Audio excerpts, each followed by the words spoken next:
Ha llegado el momento de escuchar la palabra de Dios. Un potente mensaje extraído de las Sagradas Escrituras. En la voz del pastor Carlos Hoyos. ¿Ya encontraron capítulo 13? Verso 17, vamos a orar. Vamos a leer hasta el verso 19. Capítulo 13, verso 17 al 19. Amén. ¿Cómo dice? Obedeced a vuestros pastores y sujetaos a ellos, porque ellos velan por vuestras almas, como quienes han de dar cuenta, para que lo hagan con alegría y no quejándose, porque esto no os es provechoso. Orad por nosotros, pues confiamos en que tenemos buena conciencia, deseando conducirnos bien en todo. Y más os ruego que lo hagáis así, para que yo os sea restituido más pronto. Pueden sentarse, sean tan amables.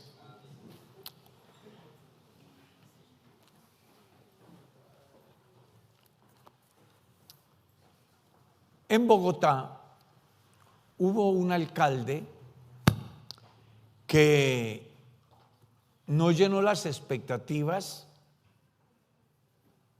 que se esperaban, según lo que él había prometido o ella. Entonces se levantó un movimiento que buscaba revocarle su mandato. El movimiento logró reunir las firmas y pues las llevaron a la registraduría y comenzaron a mirar quiénes estaban revocando el mandato del alcalde. Y llegaron a la conclusión que un alto porcentaje de los que pedían que el alcalde no siguiera era gente que no había votado. Entonces no pudieron llevar a cabo el proceso, porque si yo elijo, voto, tengo derecho a reclamar a quien yo elegí. Pero cuando yo no voto, no tengo derecho a reclamar nada. ¿Está claro? Esto para ilustrarles en el sentido de que en la vida tenemos derechos, pero también tenemos deberes. Y por eso me pareció importante hablarles de esto, porque a veces surgen inquietudes y en mi caso personal a mí me llegan preguntas de todo índole, muchas que no se sacan a la luz. Entre ellas, por ejemplo, ¿hasta dónde van mis derechos en la iglesia? ¿O hasta dónde van los derechos del pastor en la iglesia? Entonces comencemos por los deberes del creyente, que al ser deberes del creyente son derechos del pastor. Entonces, un deber del creyente es obedecer a su pastor. Interesante, ¿no? Tremendo, porque aquí dice obedecer a vuestros pastores. Hay un caso muy interesante, y es que los hermanos a veces vienen y le dicen a uno: hermano, yo necesito que usted me ayude, que usted me oriente. Entonces uno lo escucha y comienza a orientarlo, y él, salido de ahí, se va y hace todo lo contrario. Pienso que aquí no sucede. ¿Ya? Entonces hay veces que a mí se me va la mano, porque tengo un problema que se llama timidez.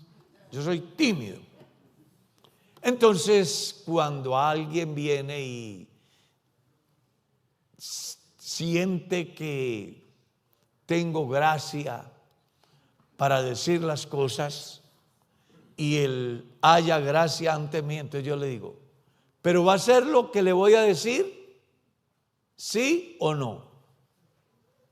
Porque si me va a poner a perder tiempo aquí para usted ir a hacer otra cosa, entonces siga como va. ¿Sí? Entonces, recuerde, su deber es obedecer a su pastor. El pastor me dijo, pero yo no estoy de acuerdo. El pastor me dijo, pero yo no hago así. Un hermano me dijo así, por ahí en el año de 1983, creo. Me ha subido a su vehículo, vamos a hacer una visita y me pregunta, ¿todo lo que la Biblia dice es verdad? Le digo, bueno, eso es lo que yo creo y lo que yo predico. Todo lo que ahí dice uno tiene que obedecerlo. Y sí, eso es lo que yo creo y lo que yo predico. Por ejemplo, me habló de un movimiento que él hizo en su economía. Yo debía entonces de dar tanto. Y le dije, bueno, eso es lo que la Biblia dice. Eso no lo hago yo, hermano. De una me dijo que no. Me llamó la atención que pregunta, ¿para qué? Para hacer lo que él quiere. Un cristiano viene y le pregunta al pastor, hermano, ¿qué me aconseja? Tengo una novia que no es creyente o un novio. ¿Usted qué me aconseja? Bueno, uno sabe algunos versículos por ahí y le enseña al hermano, pero después uno se da cuenta que siguió lo mismo, a pesar de que se le generó conciencia de la inconveniencia de tal relación. Entonces, personas así, pues no están cumpliendo con su deber, porque su deber es ¿qué? Obedecer. Y viene una palabra ligada ahí que se llama sujetarse. Es como una figura paternal, ¿no? Donde se obedece y se sujeta a pesar de que no esté de acuerdo. ¿Cómo es que dice el Salmo? Ese Salmo me encanta. No seáis sin entendimiento como el mulo, que si no le colocas freno y cabestro no se allega a ti. A veces a nosotros nos pasa igual. Entonces no nos sujetamos. Todo porque pensamos que nadie puede intervenir en nuestra vida, porque entre otras cosas, dicen algunos, yo soy libre, yo me mando y hago lo que quiero. Pero se les olvida una lógica, y es que no existe un solo individuo en el mundo que pueda hacer lo que quiera. Ni el rey siquiera. Porque existen mecanismos de control. No sé cuántos escucharon la noticia que se dio en España con el antecesor del rey que hay ahora, que junto con su familia pues se convirtieron en corruptos, y llegó el momento donde le tocó hacerse a un lado y dejar al otro que siga ahí. Nadie puede vivir en la vida sin reglas, nadie. Que yo hago lo que quiero, no es cierto. Agreda a alguien porque usted cree que puede y tiene una demanda. Cruces el semáforo en rojo y usted tiene dos riesgos: el comparendo o una tragedia. O sea, nadie puede hacer lo que quiera. Yo soy pastor voy sobre 45 años de pastor y yo no puedo hacer lo que quiera. ¿Está claro? Porque nadie puede vivir sin reglas. De hecho, tenemos el código divino, que es la hoja de ruta que Dios nos dejó para que usted y yo nos guiemos a través de ella y en consecuencia podamos ver los beneficios de Dios realizados en nuestra vida. Entonces recuerde dos cosas importantes: obedecer y sujetarse. Y luego explica por qué. Es que lo interesante del mensaje de Dios no es solamente que dice esto y ya, no. Explica por qué. Porque el pastor dice: vela por vuestras almas como quien ha de dar cuenta. O sea que el llamado del escritor consagrado a que el creyente obedezca al pastor y se sujete al pastor tiene una razón, y es que el pastor tiene que dar cuenta por la salvación del creyente. Al final, el pastor en la iglesia es un siervo, es una persona cual atalaya que está para advertir, para persuadir, para generar conciencia, a fin de que las personas entiendan cómo se debe de vivir la vida cristiana si queremos ser salvos. Vamos a suponer que yo doy una enseñanza acerca de, yo qué sé, las consecuencias de la desobediencia, y usted lo escucha y se va y en razón a su desobediencia fracasa. Bueno, usted fracasó y se perdió, pero yo salvé mí porque le generé conciencia. ¿Está claro? Pero si usted se pierde por desobediencia y no hubo quien le dijera, sabiendo que hay alguien puesto para que lo haga, usted se pierde, pero dice la Biblia, Dios demandará la sangre de la persona a quien Dios puso para que orientara, estorbara, amonestara, corrigiera. Entonces es muy interesante lo que aquí enseña la Biblia, sus deberes.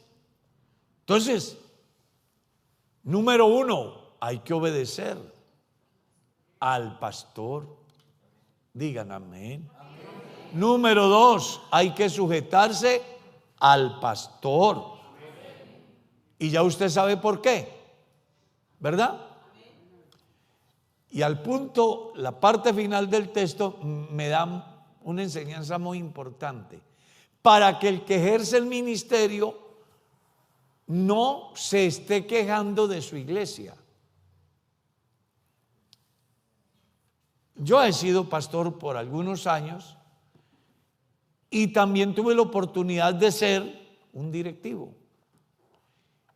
Y me llamaba la atención de escuchar a compañeros que se quejaban porque en su iglesia los creyentes no lo respetaban, lo maltrataban, lo estigmatizaban, en fin, un sinnúmero de cosas.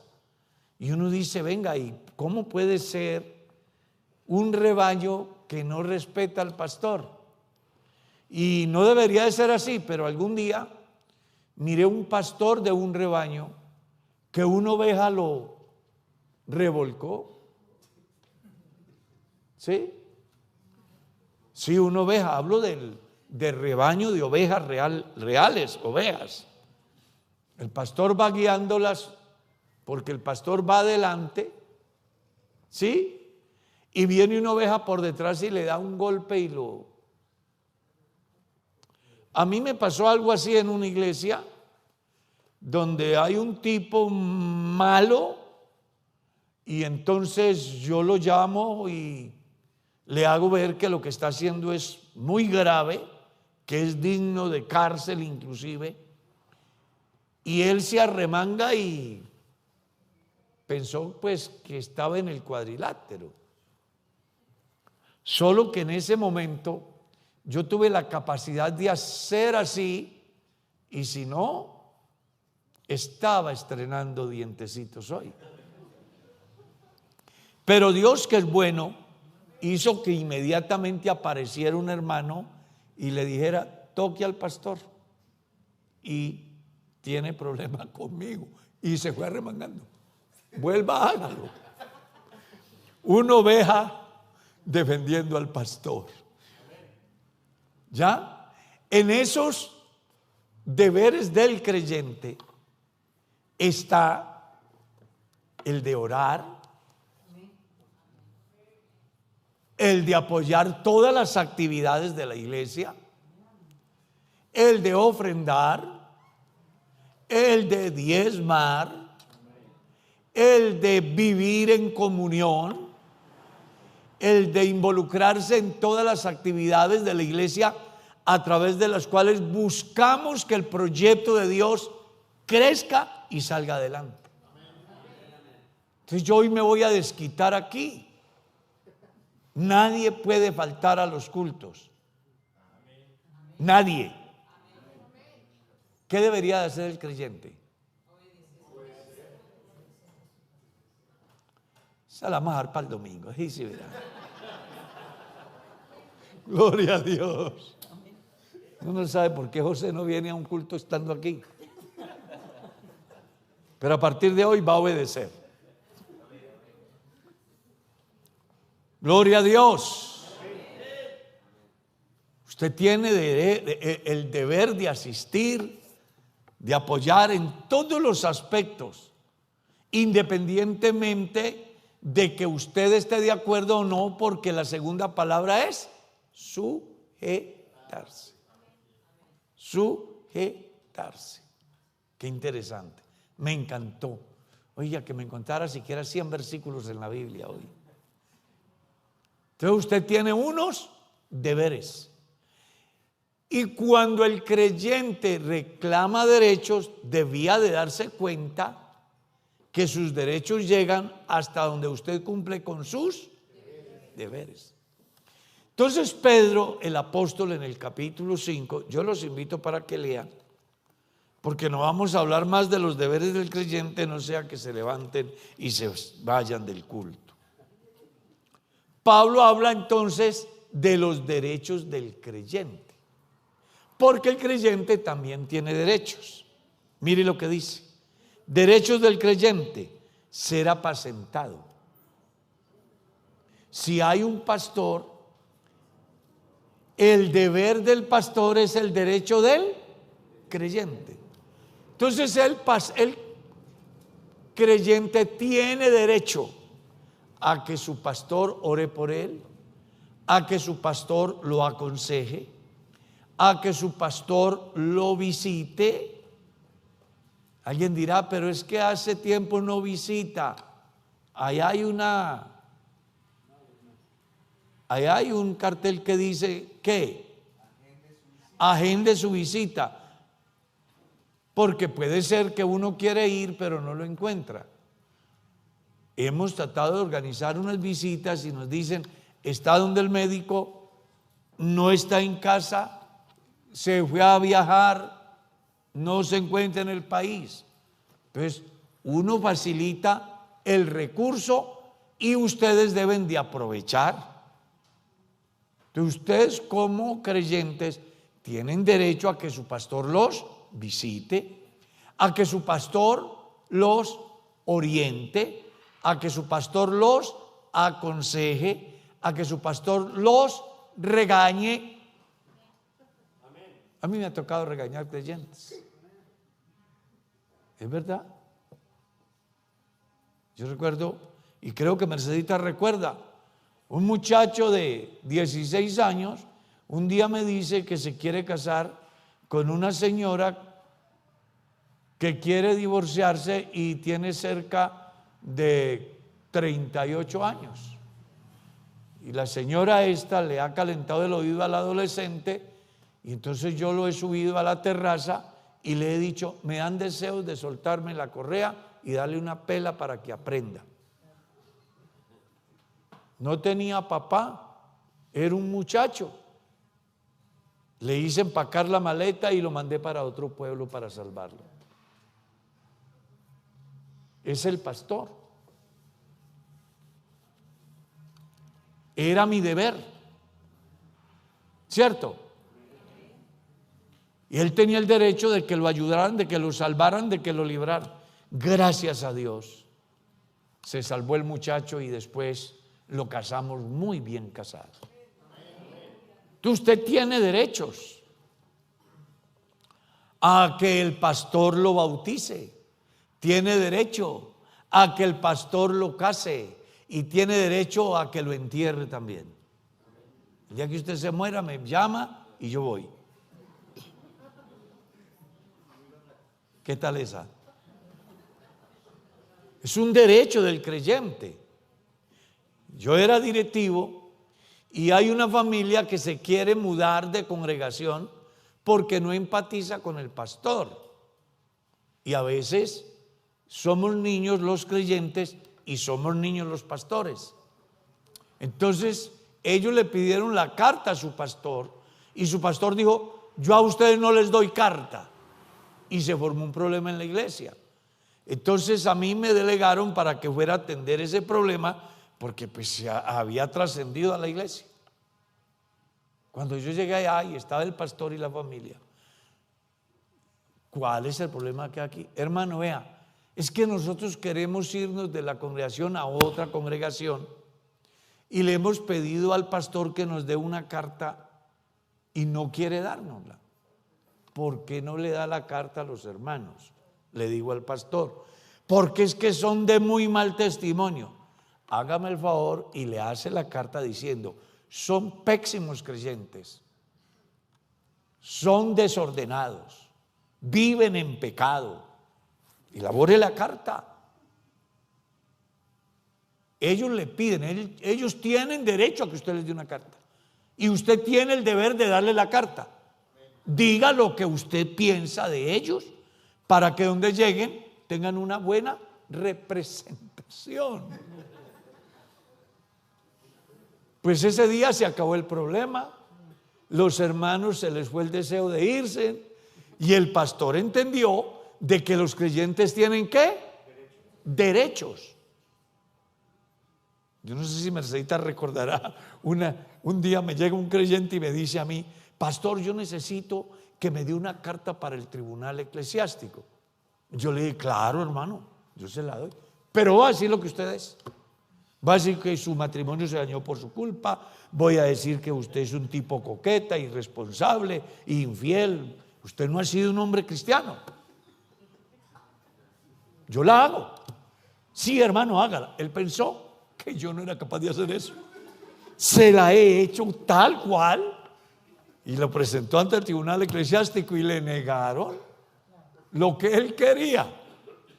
Él tenía derecho y yo tenía un deber. Entonces en la iglesia hay derechos y hay deberes. ¿Estamos? Entonces ustedes tienen el derecho a ser bien apacentados, sin discriminación, donde todos nos sintamos iguales, donde seamos una familia, donde el pastor se convierta en el amigo y en muchos momentos el padre, la persona que quiere siempre lo mejor para el creyente. Usted tiene derecho a eso y el pastor tiene el deber de comportarse así. Cuando usted tenga un pastor algún día que lo maltrata, que le es molesto que usted le busque, que no tenga tiempo para usted, usted puede deducir que esa persona no fue llamado al ministerio, es un empleado, se equivocó de profesión, porque cuando uno ama lo que hace, uno busca la excelencia y se preocupa porque todas las cosas cada día sean mejor. Usted verá si alaba a Dios.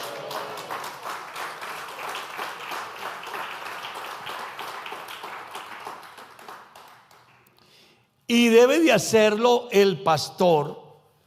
El derecho de ustedes es que el pastor ejerce el ministerio no porque le toca, Por eso dice, no por fuerza. ¿Y usted por qué es pastor? No, pues es que me tocó. Una hermana le envía una carta al presidente de la iglesia diciéndole: hermano, es que mi hijo no hace nada, es un perezoso, no se preocupa por nada, ahí se lo mando para que lo coloque aunque sea de pastor. Ah, qué falta de respeto, ¿no? Entonces, el pastor no puede ejercer el ministerio por fuerza. No es que me tocó. Acá, cuando esto era el Distrito 2, hubo uno que le escuché decir: a mí me mandaron al ministerio porque yo era un problema en la iglesia. Eso es una equivocación del pastor que lo envía. Porque para el ministerio los pastores deben de ser humanos, deben de ser nobles, deben de ser sencillos y sobre todo deben de tener el llamamiento de Dios para ejercer un ministerio que contribuya con el crecimiento del cristiano. Gloria a Dios. Debe de hacerlo no pensando en su bien propio. Y eso debe servirle a los jóvenes que hoy están aquí, que están a través de la red y que escucharán el culto en diferido, aquí en cualquier parte del mundo. Pastor debe ejercer su ministerio de manera voluntaria, es decir, no pensando cuánto voy a ganar, dónde me van a ubicar, cuáles son los beneficios que tengo. Porque si se le acerca a Jesús, Él le dirá: las aves del cielo tienen nido y las zorras tienen guarida, pero yo no tengo donde recostar la cabeza. Así que si piensa que se va a beneficiar por estar aquí y ese es su objetivo, se equivocó. Eso es lo que Jesús le dice al tipo. Entonces, qué importante que ustedes entiendan que el pastor no debe de administrarlos pensando en su plata, pensando en su comodidad. El pastor debe de hacerlo de manera voluntaria. ¿Está claro? Y no como teniendo señorío. No pensando que quienes asisten a la iglesia son esclavos. Algunos, digo así porque soy consciente de que lo he visto, un hermano quiere trasladarse de congregación, ¿sí? Entonces su superior, el pastor de ahí, le dice: no se vaya porque no es la voluntad de Dios. Si se va para allá le va a ir mal y después se va a lamentar, maldiciendo al creyente. No. Al contrario, si usted oró y Dios le ha mostrado, pues yo no quiero que un creyente se vaya, pero lo que yo le deseo es que si se va, le vaya bien. Porque si el creyente está bien, yo estoy bien. Hay una anécdota de la vida real, lo viví como pastor.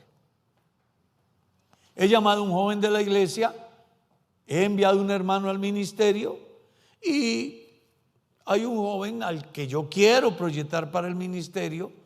Le digo: hermano, usted será el próximo, necesito que usted haga esto. Pues lo oriento, todo va bien. Pero un domingo en la mañana viene y me dice: hermano Carlos, es que quiero decirle algo. ¿Qué será? Que es que me voy a mudar de congregación. Yo ya le había dicho a él que lo iba a enviar al ministerio. Le dije: ¿ya oró? Sí, hermano. ¿Y está seguro de lo que va a hacer? Sí. Le dije: bueno, hermano, porque a la única que atajaría yo en mi vida es a mi mujer. Y existe una gran posibilidad que no la ataje. Porque yo creo que los cristianos son libres. Los creyentes deben de estar obedeciendo a su pastor y sujetos a su pastor, pero ellos tienen la facultad de decidir dónde ubicarse cuando se trata de su bienestar. Y el pastor Carlos Hoyos se sentirá triste porque se ve el creyente, pero feliz porque cree que el creyente ha hecho lo que tiene que hacer para irse con la bendición de Dios.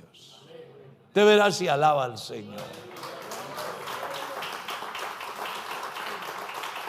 Gloria a Dios. Necesitamos entenderlo y ponerlo por obra. Entonces nunca olviden su vida cristiana que sus derechos son los deberes del pastor, pero que los deberes suyos son los derechos del pastor. Y es muy lindo uno poder decir, como siempre he dicho hasta hoy, no he tenido el desagrado de decir que una iglesia es complicada. Todo lo que yo he vivido como pastor lo he ubicado en el campo del ejercicio, lo normal del ejercicio, todo. Y eso me ha dado la capacidad de aceptar inclusive lo que no debí de aceptar, porque he llegado a la conclusión que el que corta piedras con ellas se hiere. El que pega ladrillos, a algunos le cae encima. El que pañeta una pared de arena se le llenan los ojos. El que pastorea un rebaño, alguna de salir cachuda. ¿Cierto? Y si pasa, no es, uy, no, qué cosa tan horrible. Un pastor me dijo a mí, hermano, qué cosa tan horrible, yo no sé qué hacer, es tan complicado. Y le dije, ¿verdad? Muy complicado. Dice, sí, hermano. Entonces renuncia, hermano. Usted está equivocado de profesión. Está equivocado. Yo he llegado a la conclusión que no hay un privilegio más grande que pertenecer al cuerpo de Cristo. Y he llegado a la conclusión que no hay un privilegio más grande que ser pastor de la iglesia en cualquier lugar.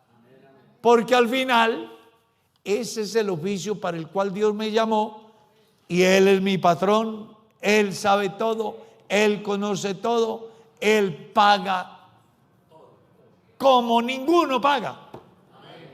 Oh, yo quiero que alabemos al dueño de esta iglesia.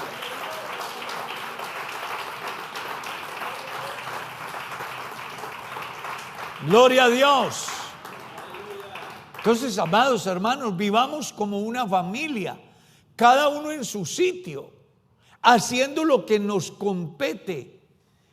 Yo no temo a la ley, porque yo trato de sujetarme a la ley. Entonces no tengo problema que haya un retén de policía, porque si me pide los papeles, ahí los tengo. Entonces, ¿de qué temo? No tengo temor de lo que hago como pastor, más allá de que me equivoque muchas veces, porque siempre he tratado de hacer las cosas de buena conciencia, siempre pensando en el bien del creyente, de la comunidad. Nunca se me ha ocurrido hacer algo, voy a hacerlo para que les duela, para que les vaya mal. Nunca, porque el pastor no puede tener un corazón de esos. Igual el creyente debe de comportarse como oveja. ¿Estamos? Claro, las ovejas son dóciles, las ovejas son obedientes, las ovejas se dejan ordeñar, las ovejas se dejan quitar la lana, las ovejas... Gracias a Dios. Yo quiero que alabemos al Señor. Tal vez no se vayan hablando en lenguas, pero creo que nos vamos con una información que tiene que servirnos para el resto de peregrinación que nos falta, para que este servidor y los otros que vendrán después siempre digan lo que yo digo. Soy el hombre más privilegiado al ser pastor de la iglesia en el Boyacá Real. Es la mejor iglesia que yo tengo. ¿Está claro? Porque yo miro todo lo que pasa. Y yo le he dicho a Merceditas, cuando llegamos acá, nosotros no echamos de ver ninguna diferencia. Llegamos como, nos preguntaron por ahí, ¿y cómo se han sentido? No, nosotros no hemos tenido ningún cambio. Estamos como en la casa. Claro, es que cuando las ovejas cumplen sus deberes, el pastor les da que disfruten de sus derechos y los unos y los otros, tomados de la mano, podemos seguir caminando, pues el tiempo ya es corto, la venida del Señor está cerca y qué bueno que no vaya a haber entre nosotros disensiones, más allá de que tengamos opiniones diferentes acerca de algunos aspectos que pueden ser administrativos, que pueden ser conceptuales. No nos afecte nuestra comunión. Entendamos que la razón del estar aquí se llama Dios y vale la pena de poner lo que sea, perder lo que sea, pero no perder la guianza de Dios. Alabe el nombre de Cristo. Porque somos una congregación.